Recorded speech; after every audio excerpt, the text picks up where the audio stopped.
لیکن میڈیا کے حوالے سے بہت اچھا کردار میڈیا ادا کرتا ہے. اس کا نیگیٹو پہلو بھی ہے، پازیٹیو پہلو بھی ہے. اس کو آپ دین کے حوالے سے استعمال کریں تو وہاں پر جا کر کے جیسے میں نے نمبر آن کیا تو بہت سے وہاں پر ہمارے پردیسی ساتھی، اور وہاں پر میں آپ کو ایک خوبصورت بات بتاتا ہوں کہ وہاں پر ایک بہت بڑا پروگرام مرکزی جمعیت مکہ کے حوالے سے محترم امیر محترم ساجد میر صاحب حافظہ اللہ تعالیٰ کا پروگرام انعقاد کیا گیا. تو اس میں ہمارے دوست تھے وہاں پر جو سسٹم سارا کر رہے تھے. تو میں نے کہا کہ میں نے کہ یار میرا نام جو ہے وہ آپ اس میں نعت خواہ میں میرا نام بھی لکھتے ہیں چھوٹا سا. صرف امیر محترم کا پروگرام تھا تو انہوں نے میرا نام لکھ دیا. تو ہوا ایسے کہ امیر محترم وہاں پر سعودیہ نہیں پہنچ سکے. وہ یہاں پر حکومتی کوئی اجلاس تھا جس کی وجہ سے وہ نہیں پہنچ سکے. تو وہاں پر انہوں نے بہت اہتمام کیا ہوا اور گاڑیاں وہاں سے بھر کر کے لوگوں کی وہاں پر جمع ہوئی. بہت بڑا اجتماع تھا اور صرف امیر محترم کا بیان تھا. تو جب وہ دیکھا گیا کہ پیچھے تو امیر محترم بھی تشریف لے کر کے نہیں آئے ہیں اور میں نے نعت پڑھنی تھی تو جو خطیب ہوتا ہے وہ موقع تلاش کرتا ہے. انہوں نے کہا کہ پاکستان سے آ گئے امیر محترم نے. تو وہ انہوں نے مجھے دعوت دی کہ نعت پڑھنے کے لیے تشریف لے کر آتے ہیں. تو میں نے سوچا، میں نے کہا یار میں نعت پڑھتا ہوں یہاں پر، لیکن اگر میرے پاس بہت بڑا موقع ہے، بہت سے لوگ جمع ہیں، تو میں نے وہاں پر پھر نعت کا آغاز میں نے مختصر خطبہ پڑھنے کے بعد میں نے آغاز کیا کہ میں اس پاک پیغمبر علیہ السلام کی تعریف کرنے جا رہا ہوں جس کی تعریف قرآن کے 30 پارے کرتے ہیں، کائنات کا پروردگار کرتے. اور میں نے 15 منٹ وہاں پر گفتگو نعت کے حوالہ سے کی اور اللہ نے اتنا بڑا فضل وہاں پر کیا کہ وہاں پر مجلس سے، یہ یوٹیوب پر موجود ہے ویڈیو، مجلس سے اٹھ کر کے ایک انڈیا کے بابا جی کہنے لگے کہ جو امیر محترم تشریف لے کر کے آنے والے تھے وہ نہیں آئے، تو ان کا تھوڑا سا ٹائم جو ہے وہ ان حافظ صاحب کو آپ اور دے دیں. تو لیکن ادب کا تقاضا یہ تھا کہ میں نے وہاں پر صرف 15 منٹ گفتگو کی.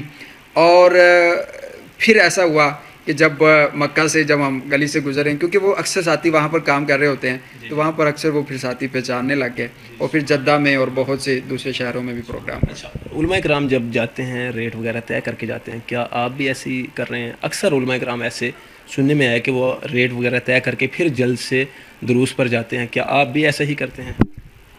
اور یہ کیا کرنا ٹھیک ہے؟ اس میں بڑے درد دل سے یہ بات کہنا چاہوں گا کہ یہ جو خطابت ہے، تبلیغ ہے، یہ عبادت ہے. اس کو مشن سمجھنا چاہیے، تجارت نہیں سمجھنا چاہیے. آپ نے جیسے پہلے سوال کیا کہ میں اکثر اپنی گفتگو میں صحابہ کرام کا تذکرہ کرتا ہوں، تو اس میں اس وقت جو ہمارا سٹیج ہے اس کا رخ یکسر تبدیل ہو چکا ہے.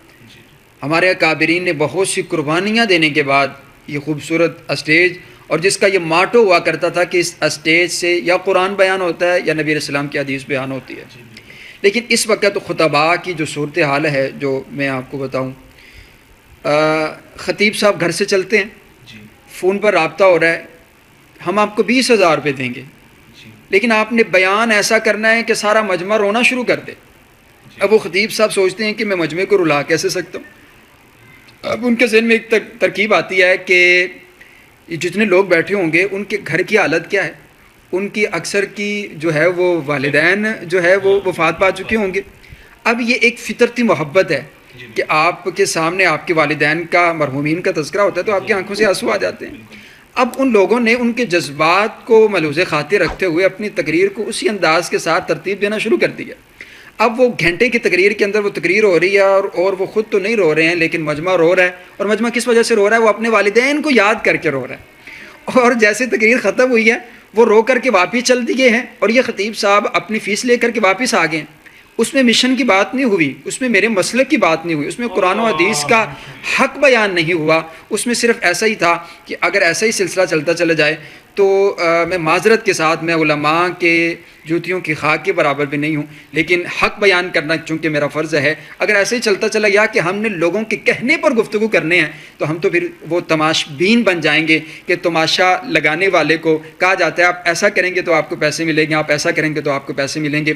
یہ میرا درد دل ہے کہ وہ اسٹیج میرے مسلک کا یہ ماٹو تھا اور وہ ابھی موجود ہے. ابھی وہ جو ہے وہ تمسخر میں تبدیل ہوتا چلا جا رہا ہے کہ وہ اتنا ہی بڑا خطیب ہے جتنا وہ زیادہ رلاتا ہے، وہ اتنا بڑا زیادہ خطیب ہے جتنا وہ زیادہ ہنساتا ہے، وہ اتنا بڑا خطیب ہے جتنی اس کی زیادہ سر ہے، جتنی زیادہ اس کی آواز ہے۔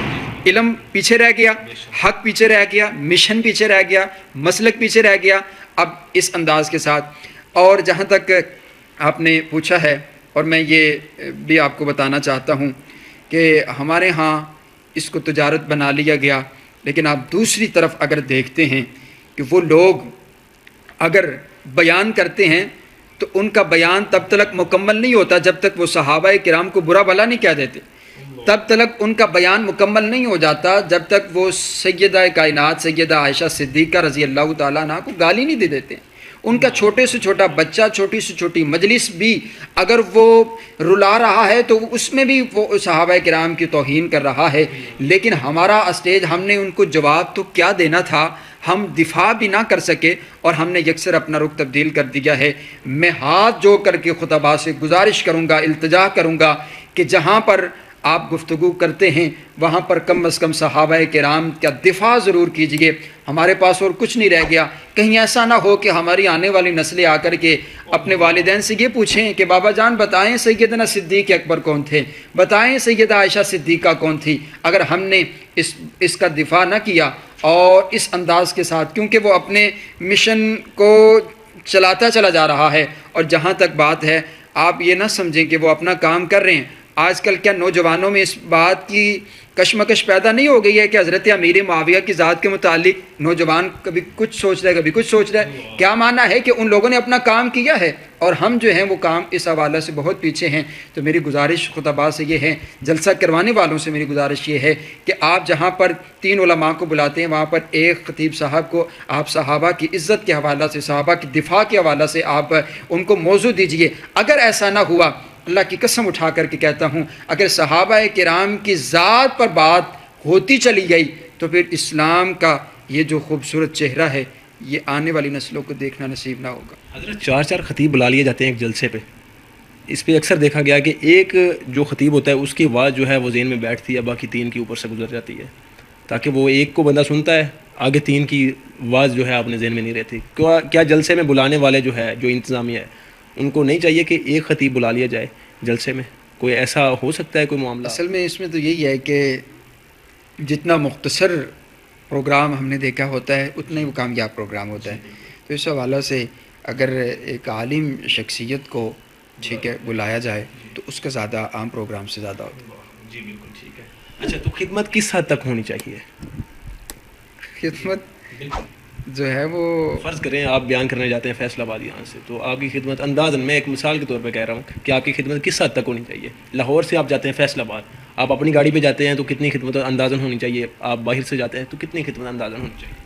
اصل میں اس میں اندازاً کی بات تو نہیں میں کر سکتا، میں یہی کہنا چاہتا ہوں کہ اگر اس کو فکس کر کے نہ سفر شروع کیا جائے، آپ کہنا مگر فکس نہ کیا جائے، فکس نہ کیا جائے، ٹھیک ہے، تو اکثر یہی دیکھنے کو آیا کہ اگر آپ اللہ کے نام لے کر کے گھر سے نکل پڑتے ہیں اور وہ وہاں کی جو انتظامیہ اسے پتہ ہوتا ہے کہ ہمارے پاس مہمان آ رہے ہیں، ہم نے ان کی میزبانی کرنی ہے، اور وہ ان کی شان شان کرتے ہیں، اور یہ اللہ پر بھروسہ اور بالکل کرتے ہیں۔ ہاں جی، بھی اچھی ہوتی ہے مسجد کی۔ اچھا، تو علماء کرام کی 4 شادیاں ہوئی ہیں، تو آپ کی ابھی تک ایک بھی نہیں ہوئی، وجہ کیا ہے؟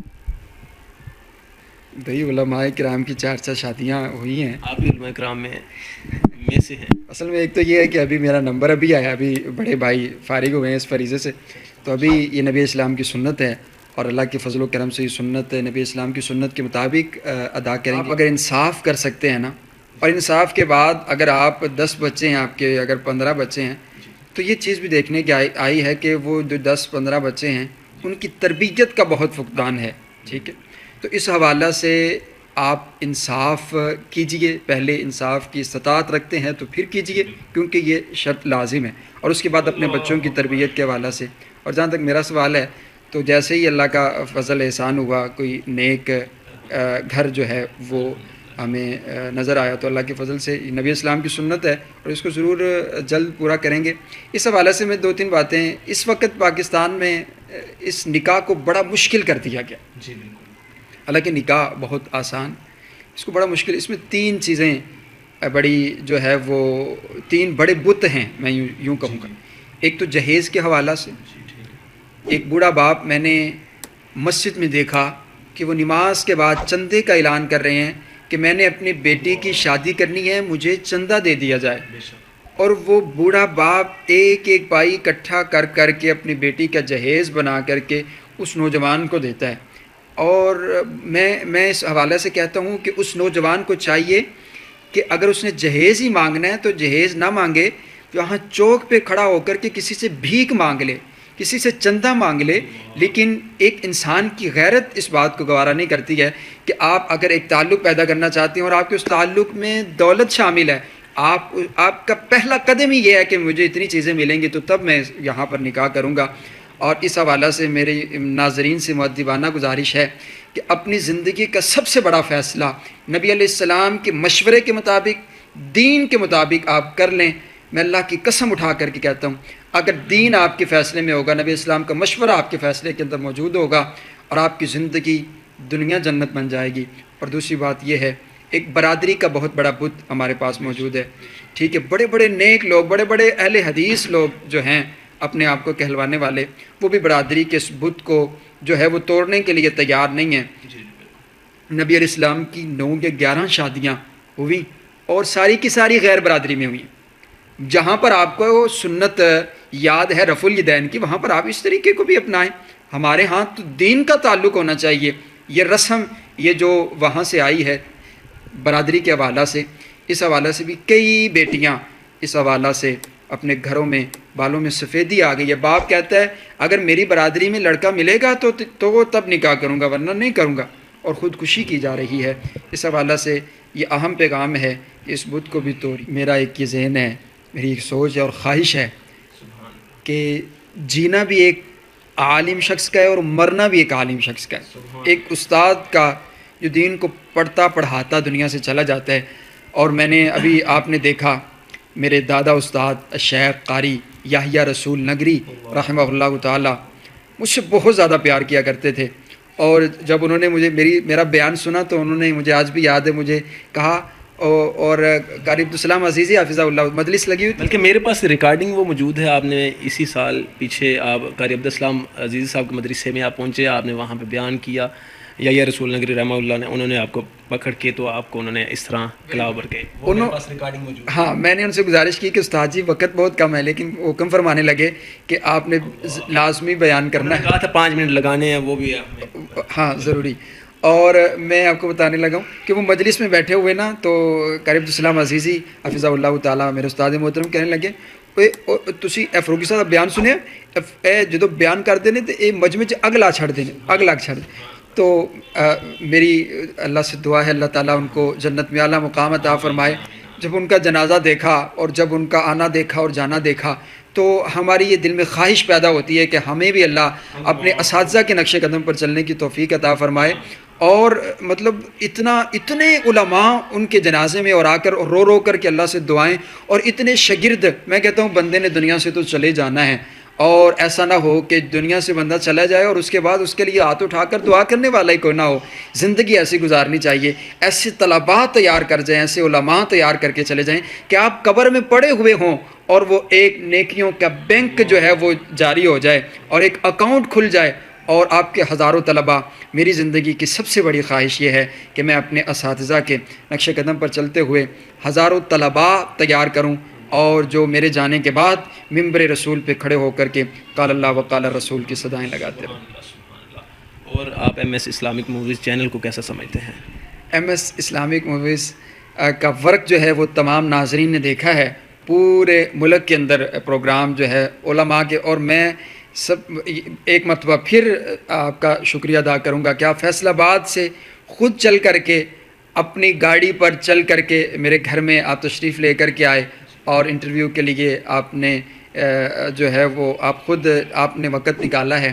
تو اس حوالے سے علماء کی یہ جو آپ خدمت کر رہے ہیں بڑے بڑے مشائخ کی، ان کے گھر میں پہنچ کر کے، اور یہ تو وہ کہتے ہیں کہ بھی آپ خود چل کر کے آئیں، لیکن آپ خود چل کر کے آپ جاتے ہیں، اور آپ نے اللہ آپ سے بہت کا دین کا یہ کام لے رہا ہے، اور ہماری یہ دعا ہے اور ناظرین سے بھی یہ گزارش ہے کہ سب سے پہلے دعا کیجئے کہ محمود بھائی کو اللہ صحت و عافیت عطا فرمائے اور ان کے چینل کو اور زیادہ، کیونکہ یہ دین کا پلیٹ فارم ہے، یہ جتنا پھیلے گا دعوت و دین اتنی زیادہ پھیلے گی، اور ان کے چینل کو سبسکرائب بھی کیجئے، اور ہم ان کا شکریہ ادا کرتے ہیں. آپ کا بہت شکریہ. جی ناظرین، یہ تھے جی مولانا وقاص فاروقی صاحب، جماعت کے ینگ اور نوجوان اس وقت یہ خطیب ماشاء اللہ اس کے اسٹیجوں کی زینت اس وقت یہ بنے ہوئے ہیں. مزید اس طرح کی ویڈیو کے لیے چینل سبسکرائب کریں. السلام علیکم.